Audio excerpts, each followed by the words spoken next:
ओम श्री गणेशाय नमः। नमस्कार दर्शकों, आप सभी का मेरे चैनल भक्तिमय में स्वागत है। आज मैं आपको सुनाने जा रही हूँ भाद्र कृष्ण पक्ष की गणेश चतुर्थी व्रत की कथा।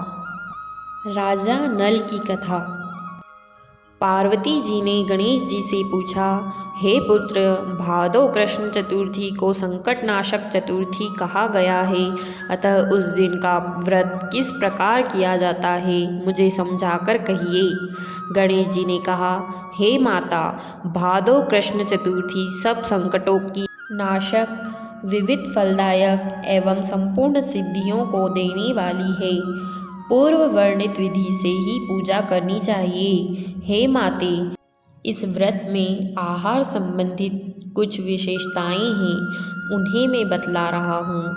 श्री कृष्ण जी कहते हैं, हे युधिष्ठिर, पुत्र की ऐसी बात सुनकर पार्वती जी ने उनसे पूछा कि आहार और पूजन में क्या विशेषता है, उसे कहिए। गणेश जी ने कहा, गुरु द्वारा वर्णित प्रणाली से इस दिन भक्ति भाव से पूजन करें। 12 महीनों में अलग अलग नामों से गणेश जी की पूजा करनी चाहिए। विनायक, एकदंत, कृष्णपिंग, गजानन, लंबोदर, भालचंद्र, हेररंब, विकट, वक्रतुंड, आखुरथ, विघ्नराज और गणाधिप, इन 12 नाम से व्रती को गणेश जी की पूजा करनी चाहिए। अलग अलग महीने में क्रमशः एक एक नाम से पूजा करें। चतुर्थी के दिन प्रातः नित्य कर्म से निवृत्त हो व्रत का संकल्प करें। रात्रि में चंद्रोदय होने पर पूजन और कथा श्रवण करें। पूर्व काल में नल नामक एक पुण्यात्मा और यशस्वी राजा हुए। उनकी रूपशालिनी रानी दमयंती नाम से प्रसिद्ध थी। एक बार उन्हें शापग्रस्त होकर अपने राज्य का त्याग करना पड़ा और रानी के वियोग में कष्ट सहना पड़ा। तब उनकी रानी दमयंती ने इस सर्वोत्तम व्रत को किया। पार्वती जी ने पूछा, हे पुत्र, दमयंती ने किस विधि से इस व्रत को किया और किस प्रकार व्रत के प्रभाव से 7 महीने के अंदर ही उन्हें अपने पति से मिलने का संयोग प्राप्त हुआ, इन सब बातों को आप बतलाइए। श्री कृष्ण जी ने कहा, हे युधिष्ठिर, पार्वती जी के ऐसा पूछने पर बुद्धि के भंडार गणेश जी ने जैसा उत्तर दिया उसे मैं कह रहा हूँ, आप सुनिए। श्री गणेश जी कहते हैं, हे माता, राजा नल को बड़ी बड़ी आपदाओं का सामना करना पड़ा। हाथी खाने से हाथी और घुड़साल से घोड़ों का अपहरण हो गया। डाकुओं ने राजकोष लूट लिया और अग्नि की ज्वालाओं में घिरकर उनका माल भस्मसात हो गया। राज्य को नष्ट करने वाले मंत्री लोगों ने भी साथ छोड़ दिया। राजा जुए में सर्वस्व गवा बैठे। उनकी राजधानी भी उनके हाथ से निकल गई।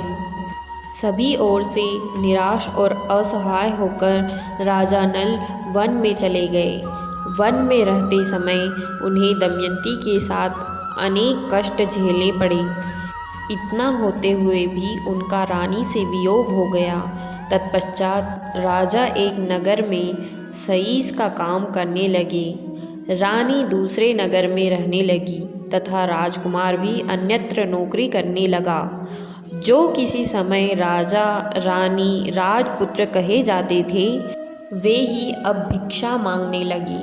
तरह तरह के रोगों से पीड़ित होकर, एक दूसरे से विलग होकर, कर्म फल को भोगते हुए दिन बिताने लगे। वन में भटकते हुए दमयंती ने महर्षि सरभंग के दर्शन किए। उसने उनके पैरों पर नतमस्तक हो हाथ जोड़कर पूछा, हे ऋषिराज, मेरा अपने पति से कब मिलन होगा? किस उपाय से मुझे हाथी घोड़ों से युक्त अपनी घनी आबादी वाली नगरी मिलेगी? मेरा भाग्य कब लौटेगा?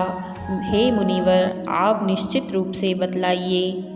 श्री गणेश जी कहते हैं, दमयंती का प्रश्न सुनकर सरभंग मुनि ने कहा कि हे दमयंती, मैं तुम्हारे कल्याण करने वाला एक व्रत बता रहा हूँ, सुनो।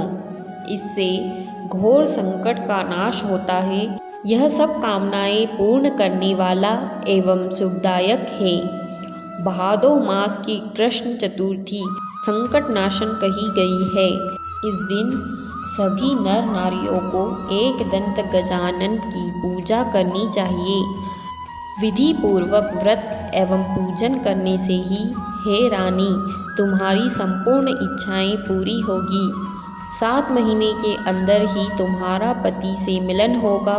यह बात मैं निश्चय पूर्वक कहता हूँ। गणेश जी कहते हैं, सरभंग मुनि का ऐसा उपदेश सुनकर दमयंती ने भादो मास की संकटनाशिनी चतुर्थी का व्रत प्रारंभ किया और तभी से बराबर प्रति मास गणेश जी का पूजन करने लगी। 7 ही महीने में हे राजन, इस उत्तम व्रत को करने से उसे पति, राज्य, पुत्र और पूर्वकालीन वैभव आदि की प्राप्ति हो गई। श्री कृष्ण जी कहते हैं, हे युधिष्ठिर, इसी प्रकार इस व्रत को करने से आपको भी राज्य की प्राप्ति होगी और आपके सभी शत्रुओं का नाश होगा, यह निश्चित है। हे राजन, इस प्रकार मैंने सभी व्रतों में उत्तम व्रत का वर्णन किया। यह सब कष्टों का नाश करता हुआ आपके भाग्य की वृद्धि करेगा। बोलिए विघ्नहर्ता श्री गणेश जी की जय। भाद्र कृष्ण पक्ष की गणेश चतुर्थी व्रत की कथा यहीं पर समाप्त होती है। आशा करती हूँ आपको ये वीडियो अच्छी लगी होगी। अगर आपको ये वीडियो अच्छी लगी है तो इस वीडियो को लाइक कीजिए और हमारी चैनल को सब्सक्राइब कर लीजिए, जिससे आगे आने वाली ऐसी और भी कई वीडियोस का नोटिफिकेशन आपको मिल सके। जय श्री कृष्ण।